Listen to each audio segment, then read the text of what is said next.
રક્તદાન એ મહાદાન ગણાય છે, ત્યારે હાલ રાજ્યમાં લોહીની ભારે અછત જોવા મળી રહી છે, જેને લઈને અમદાવાદની સનફ્લાવર વુમન્સ હોસ્પિટલના ડાયરેક્ટર ડોક્ટર આરજી પટેલ દ્વારા અનોખી પહેલ કરવામાં આવી છે। ડોક્ટર આરજી પટેલ દ્વારા તેમના જન્મદિવસ નિમિત્તે પાર્ટી કે ડિનર આપવાના બદલે બ્લડ ડોનેશન કેમ્પનું આયોજન કરવામાં આવ્યું હતું। આ સાથે જ તેમણે તેમને જન્મદિવસની શુભેચ્છા આપવા માટે આવતા તમામ સ્નેહીજનોને રક્તદાન કરવા માટેની અપીલ કરી હતી, જેને કારણે 50થી પણ વધુ લોકોએ રક્તદાન કર્યું હતું।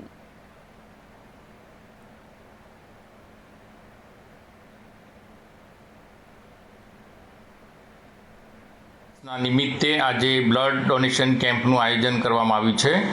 આશરે 50 બોટલ કલેક્શન થશે। આપણે જાણીએ છીએ કે અત્યારે ખૂબ જ ગરમી છે અને બ્લડની ખૂબ જ શોર્ટેજ છે। એવા સમયમાં આજે આ બ્લડ ડોનેશન થયું છે, એટલે જે સેવાનું કાર્ય થઈ રહ્યું છે।